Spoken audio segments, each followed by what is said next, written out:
सीधे आपको लिए चलते हैं चंडीगढ़, जहां अभय सिंह चौटाला प्रेस वार्ता कर रहे हैं। पहले के मुकाबले कम कर दिया गया, जबकि बजट जो है हर वर्ष बढ़ोतरी से आता है। हमारे हरियाणा प्रदेश के अंदर चौटाला साहब जब 2000 से 2005 में चीफ मिनिस्टर थे, 9,000 रुपये का बजट था 2000 से, और आज वो बढ़ करके 3 लाख करोड़ का हो गया। इसी तरह केंद्र की सरकार के अंदर भी बजट में हर साल बढ़ोतरी होती है। हर मद के अंदर पैसा बढ़ा करके खर्च करना चाहिए ताकि लोगों को ज्यादा सुविधाएं मिल सके, बजाय बढ़ा करके पैसा देने के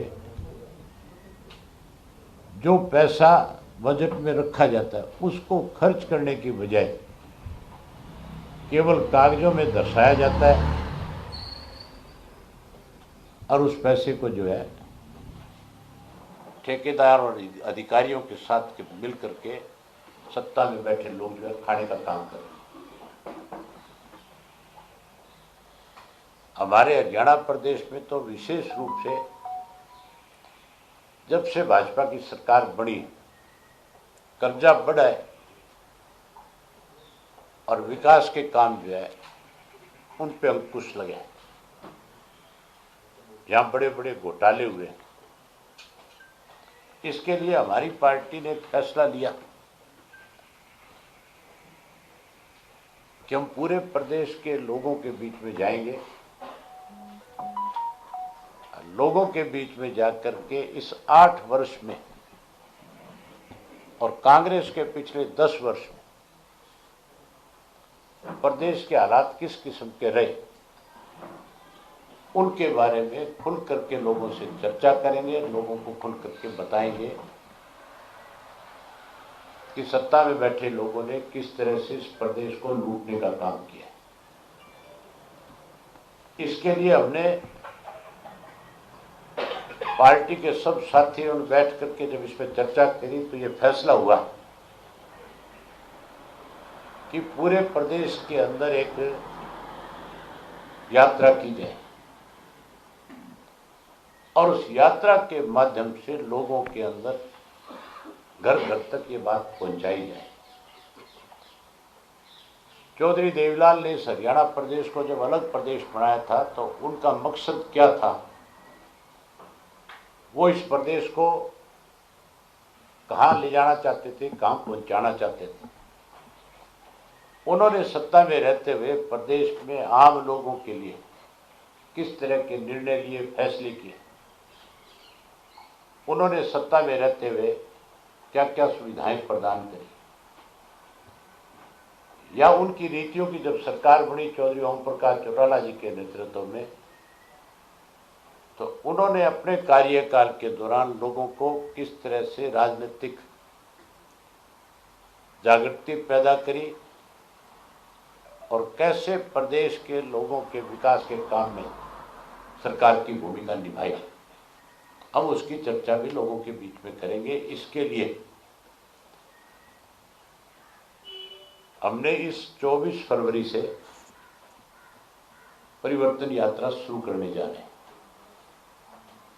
और जो 24 तारीख से चलेगी, 24 फरवरी से चल करके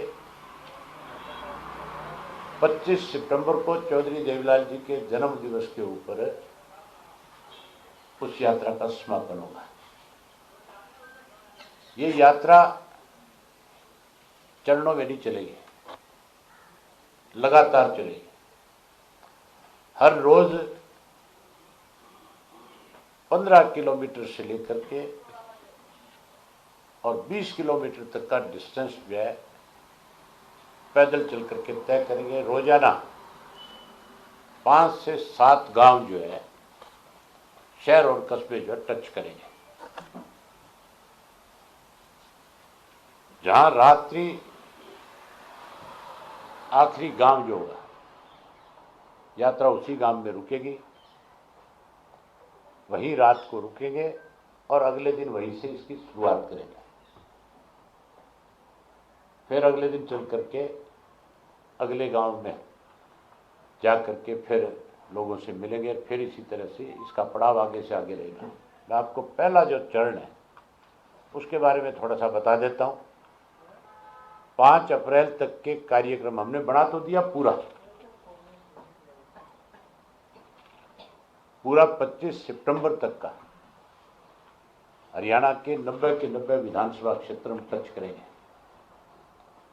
हर विधानसभा क्षेत्र में एवरेज 3 दिन यात्रा चलेगी। एक विधानसभा क्षेत्र का मान के चलो 15 से 20 गांव हम टच करेंगे पहले चरण में। 25 सितंबर को लोगों के साथ बातचीत करके फिर इस यात्रा को चुनाव तक इस पे क्या फैसला लिया जाए उस दिन लेंगे। हम शुरू करेंगे उनाना हल्के से। उनाना हल्के का एक गांव है जहां हरियाणा प्रदेश के अंदर सबसे ज्यादा स्वतंत्रता सेनानी हुए। गांव का नाम है शिंगार, और उस गांव की एक अलग पहचान और है। जब भगवान श्री कृष्ण जो है कुरुक्षेत्र का युद्ध जीत करके गए तो उस गांव का नाम शिंगार इसलिए पड़ा था कि उन्होंने वहां जाकर के मंदिर में जाकर के स्नान किया और वहीं अपना श्रृंगार किया, और वहां से फिर वो 84 की जो परिक्रमा थी उसके लिए निकले, मथुरा गए, इसलिए उस गांव का नाम श्रृंगार पड़ा। हम वहां से इसकी शुरुआत करेंगे और कुरुक्षेत्र में इसका समापन करेंगे। हम 24 फरवरी से 5 अप्रैल तक 21 विधानसभा क्षेत्र कवर करेंगे, जिसमें पुनाना है, फिरोजपुर जिरका है, नूह है, हथीन है, होडल है, पलवल है, पिरतला है, फरीदाबाद का तिगावा है, बल्लभगढ़ है, बड़खल है, NIT है, गुड़गांवा का सोना है, बादशाहपुर है, पटौदी है, रिवाड़ी का रिवाड़ी, बावड़ और कोसली है, महेंद्र का अटेलीगढ़, अटेली मंडी है महेंद्रगढ़ का, नांगल चौधरी है, नारनौल और महेंद्रगढ़। इसके बाद दादरी में जाएंगे, दादरी से फिर झज्जर में जाएंगे, झज्जर से सोनीपत में जाएंगे, सोनीपत से फिर रोहतक में आएंगे, रोहतक से भिवाड़ी में आएंगे, भिवाड़ी से फिर आपका हिसार में इंटर करेंगे, हिसार से फतेहाबाद में, फतेहाबाद से सरसा में, सरसा से फिर जींद इंटर करेंगे, और जींद से फिर सोनीपत में आएंगे, सोनीपत से फिर पानीपत जाएंगे, पानीपत से फिर करनाल जाएगी यात्रा, और करनाल से फिर यमुनानगर, यमुनानगर से अम्बाड़ा होती हुई पंचकुला में आएगी, और पंचकुला करके उसके बाद फिर अम्बाड़ा, अम्बाड़ा से कैथल जाएंगे, और आखिर में कैथल के बाद कुरुक्षेत्र जाएंगे। ये यात्रा का पूरा रूट रहेगा। विशेष रूप से जो है हमारा जो लोगों के बीच में हमने कुछ पॉइंट्स बनाए हैं जिनकी बहुत खुल करके चर्चा करेंगे, और आज उनकी बहुत जरूरत है। सरकार में, सत्ता में बैठे लोग हर रोज झूठ बोल करके लोगों को गुमराह करने की कोशिश करते हैं। हम विशेष रूप से लोगों को ये बताएंगे कि पिछले 8 वर्ष में हमारे प्रदेश के मुख्यमंत्री ने कितनी घोषणाएं करी, मुख्यमंत्री ने कितनी अपनी एड दी अखबारों के माध्यम से, कितना पैसा उस पर खर्च किया, और कितना पैसा खर्च करने के बाद लोगों को उससे क्या बेनिफिट हुआ।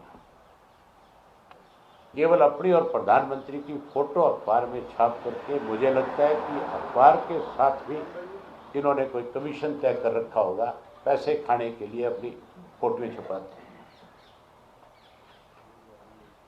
आज जिस प्रदेश को ये लोग रोज कहते हैं कि हम इतनी नौकरियां निकाल रहे हैं, हम इतने पढ़े लिखे नौजवानों को रोजगार देने जा रहे हैं, आज हालत ऐसी है कि हमारे प्रदेश के अंदर बेरोजगारी जो है 21.7% है, जो सबसे ज्यादा है।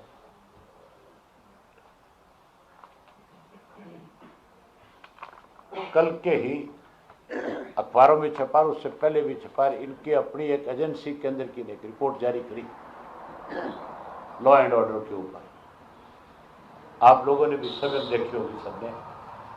लॉ एंड ऑर्डर के मामले में अगर किसी प्रदेश का लॉ एंड ऑर्डर अच्छा नहीं होगा तो फिर मान के चलो कोई इंडस्ट्री नहीं आएगी, कोई नया इंस्टीट्यूट नहीं आएगा, ना ही कोई आदमी आकर के एक नया पैसा उस प्रदेश में खर्च करेगा, क्योंकि जहाँ कानून व्यवस्था की स्थिति ठीक नहीं होगी, जहाँ पूरा पानी नहीं मिलेगा, बिजली नहीं मिलेगी, लोगों को सुरक्षा का भरोसा नहीं मिलेगा, तो कोई भी आदमी आकर के इन्वेस्टमेंट नहीं करेगा। ये रोजाना झूठ बोलते हैं कि हमारी सरकार बनने के बाद इन्वेस्टमेंट बढ़ा है। इन्वेस्टमेंट बढ़ा नहीं, घट गया। आज हालत ऐसी है कि 33 या 37% केंद्र की सरकार ने मार्क्स देकर के कानून व्यवस्था में हरियाणा को सबसे ऊपरले सत्र पे बताया कि सबसे बुरी हालत अगर किसी प्रदेश की कानून व्यवस्था की है तो उसका नाम हरियाणा है।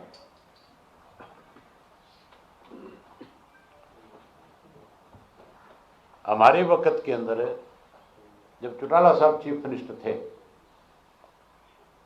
तो जब हमने सरकार छोड़ी थी उस वक्त 1600 करोड़ रुपए जो है खजाने में रखे थे।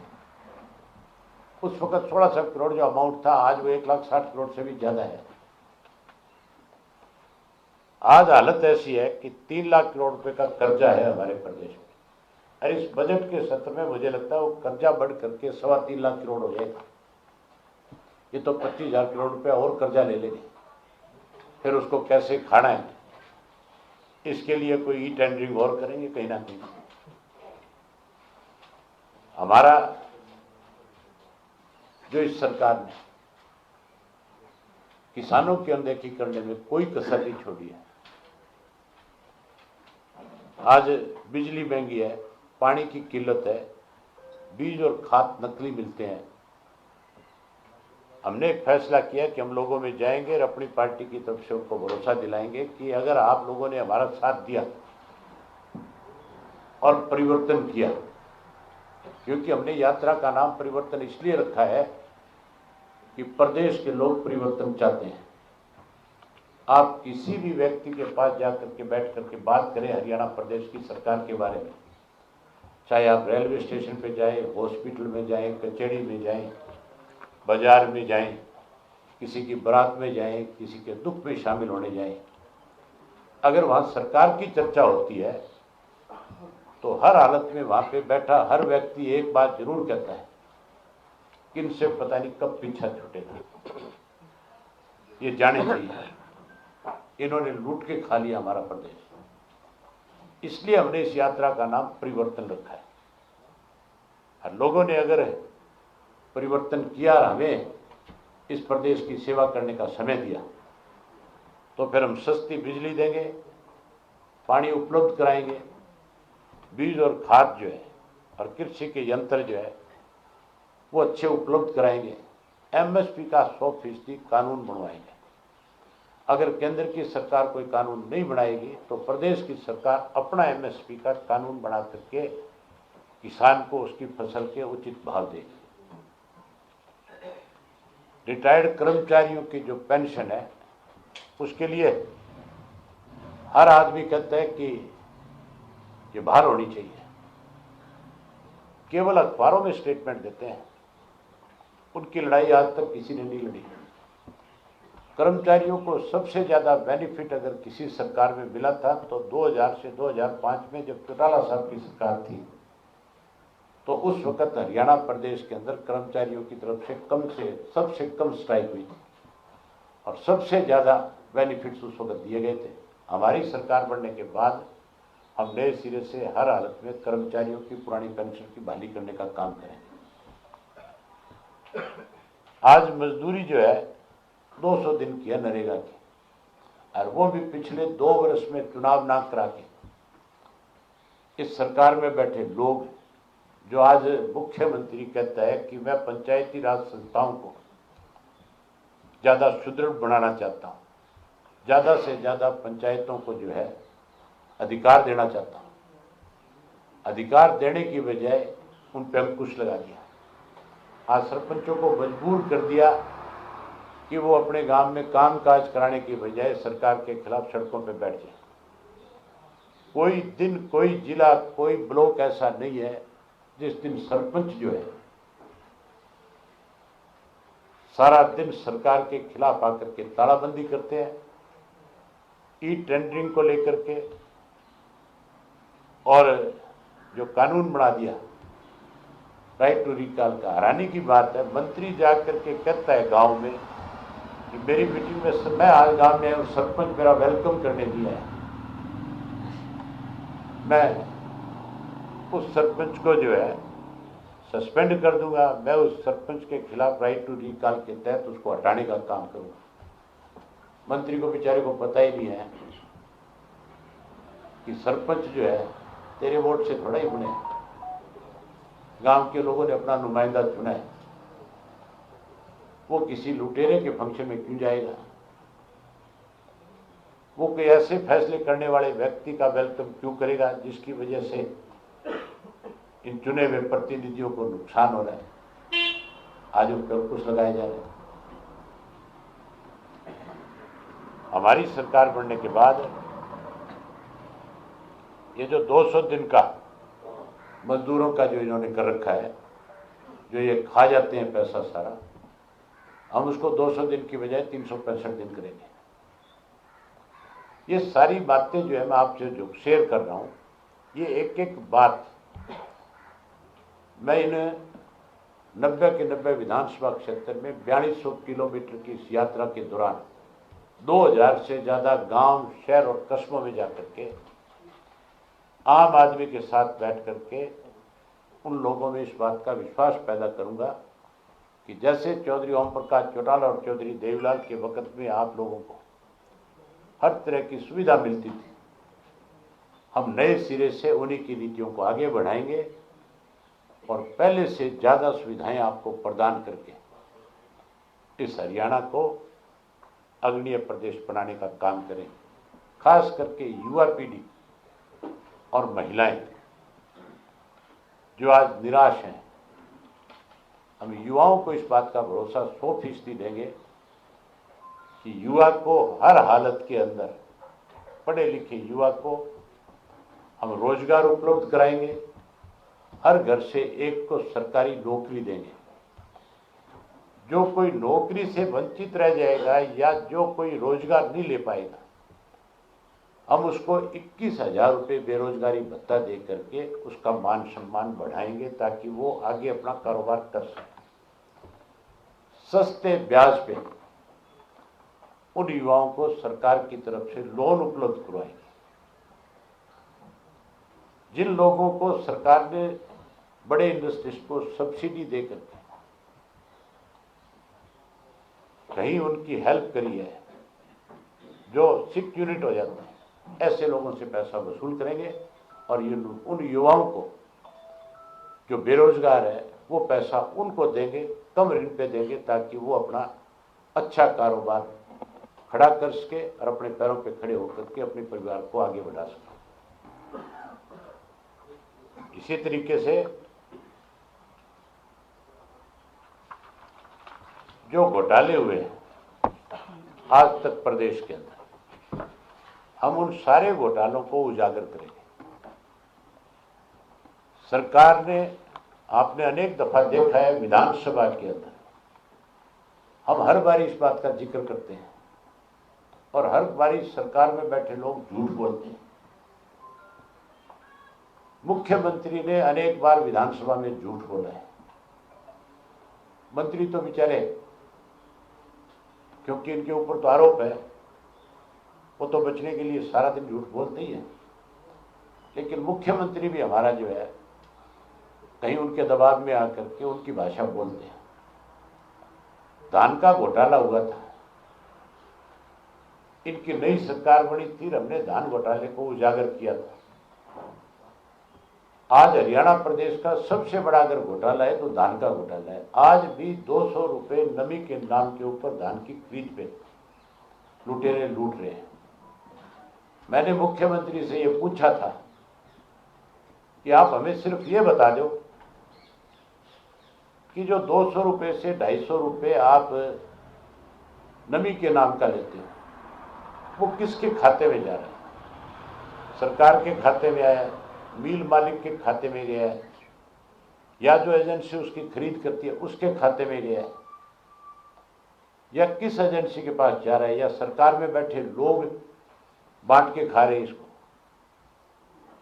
तो मुख्यमंत्री ये कहता था कि ऐसा कुछ नहीं है, और मुख्यमंत्री ने मेरे से कहा, भूपेंद्र हुड्डा जी से कहा था कि आप दोनों जाकर के पता कर लो, अगर कहीं ऐसा है तो मैं उसकी इंक्वायरी करा दूंगा। मैं अम्बाड़ा की मंडी में गया था, पत्रकार साथियों को साथ ले गया था, उनके सामने सैकड़े लोगों ने ये बात कही थी कि हमारे से नमी के नाम के ऊपर पैसा लिया जा रहा है, और मैंने वो रिपोर्ट मुख्यमंत्री को दी थी। आज तक कोई इंक्वायरी नहीं है। ये बहुत बड़ा घोटाला है, आज से नहीं पिछले 8 वर्ष से चल रहा है। 8 वर्ष से किसान की जेब से पैसा निकाल करके ये लुटेरे खा रहे हैं। उसके बाद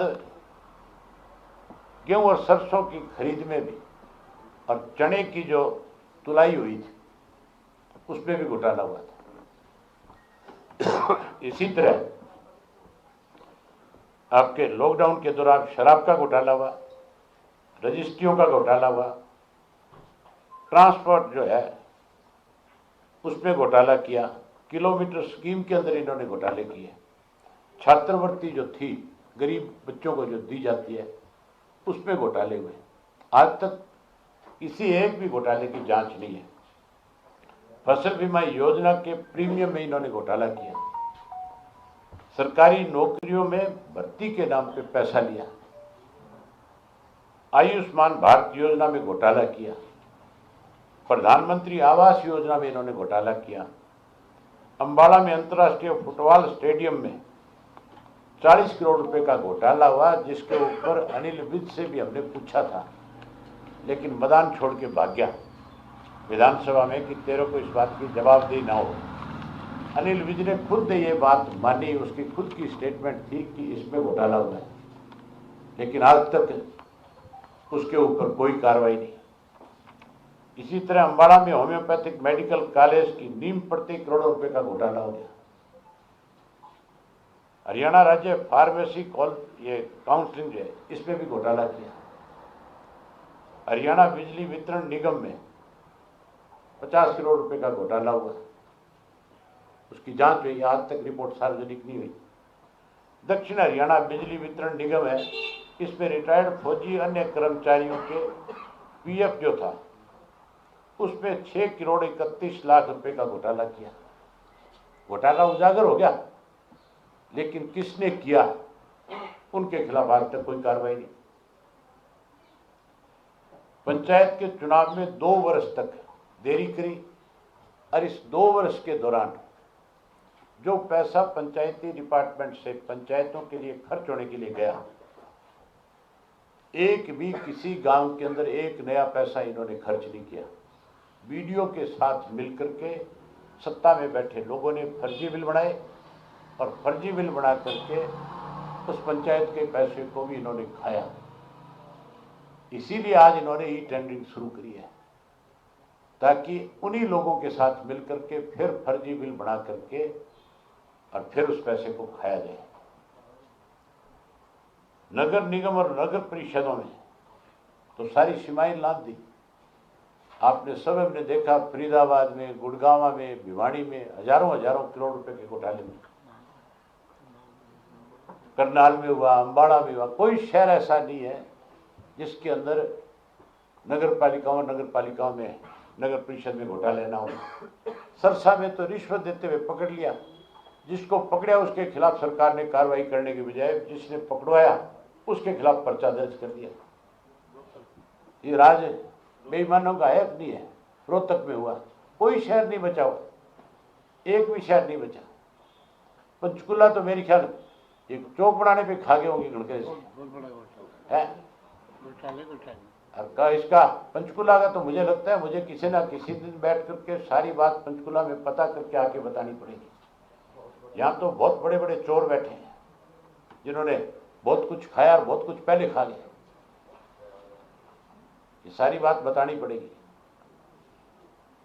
तो इस तरह जो घोटाले हुए हैं, इन सब की पोल भी हम लोगों के बीच में इस परिवर्तन यात्रा के दौरान बताएंगे।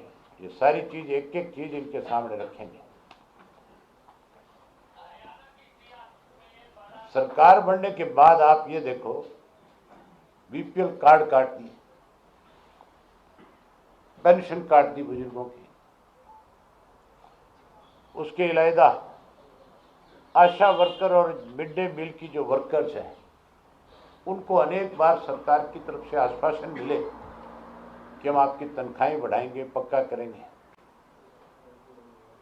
इन्होंने तो अब तक इनके लिए कोई फैसला नहीं लिया, लेकिन अब हम जाएंगे लोगों के बीच में, इनसे भी हम मिलेंगे और इनको बाकायदा तौर पे आश्वस्त करके आएंगे कि आप हमारी सरकार बनाओ, परिवर्तन लाओ, हम आपको परमानेंट नौकरी देंगे, पक्की नौकरी दे करके उनको भी ये जो कौशल रोजगार निगम है इसको खत्म करेंगे और इनको खत्म करके युवाओं को परमानेंट जॉब का प्रबंध करेंगे। ये सारी चीजें, सारी बातें हम पहले चरण में 25 सितंबर तक 2000 गांव और कस्बों में बताएंगे। उसके बाद 25 सितंबर को लाखों लोगों से पूछेंगे कि हमें अब आगे इस यात्रा को इसी तरह से शुरू रख करके पूरे प्रदेश के 7000 गांव में जाएंगे, शहर और कस्बों में जाकर के लोगों से मिलेंगे। कुछ साथियों को हमारी यात्रा को लेकर के बड़ी तकलीफ थी। कई तो ये कह रहे थे कि जब तारीख तय हो जाए तो हमें भी बता देना। कुछ चैत्य है उनके यहाँ पे, बता जरूर देना। 24 से यात्रा शुरू करेगा और 25 सितंबर को खत्म करेगा और सारी जड़ें कर देगा। जो आज ये प्रचार कर रहे हैं ना कांग्रेस और जेजेपी के लोग कि यात्रा पूरी कैसे होगी, मेरी रगों में चौधरी देवीलाल का खून है। चौधरी देवीलाल ने 70 साल की उम्र में हिसार से यात्रा शुरू करी थी, दिल्ली तक गए थे, पैरों में छाले पड़ गए थे, खून टपकने पड़ गया था। उस वक्त भी कांग्रेस ये कहते थे चौधरी देवीलाल तो रास्ते में छोड़ के भागेगा। चौधरी देवीलाल ने यात्रा भी पूरी करी और जिस कांग्रेस के पास आज जैसे बीजेपी के पास अथाह बहुमत है, ऐसा बहुमत था, उसको केंद्र से भी सत्ता से बाहर किया, प्रदेश से भी साफ कर दिया था। हम इस भाजपा को सत्ता से बाहर करने के लिए एक एक आदमी से जाकर के संपर्क करेंगे और यात्रा पूरी भी करेंगे और इनको सत्ता से बाहर भी करेंगे।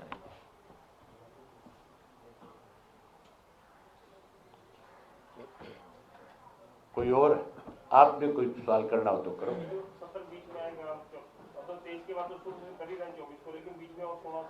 बीच में 16, 17, 18 3 दिन जो है बजट सत्र आएगा। उन 3 दिनों में यात्रा यूं की यूं रहेगी। मेरी बजाय उस यात्रा में 3 दिन चौटाला साहब जाएंगे। चौटाला साहब तो आज भी इस 88 वर्ष की उम्र में, जब हम उनके साथ बैठक कर रहे थे, इस पर चर्चा कर रहे थे, तो उन्होंने ये कहा कि उनमें हौसला देखो कितना है। उन्होंने कहा कि यात्रा मुझे करने दो। हमने कहा कि आपको चलने में तकलीफ हो जाएगी, हम इसको पैदल करना चाहते हैं। तो कहने लगे कि मैं पैदल तो नहीं चल सकता, लेकिन मैं व्हीलचेयर पे बैठ करके इस यात्रा को पूरा कर दूंगा। हमने कहा कि नहीं, आप हमें सिर्फ आशीर्वाद दो, हम आपको जिस तरह का हरियाणा आप देखना चाहते हो उस तरह का हरियाणा आपके आशीर्वाद से। तो अभय सिंह चौटाला ने प्रेस वार्ता की है प्रदेश की राजधानी चंडीगढ़ से।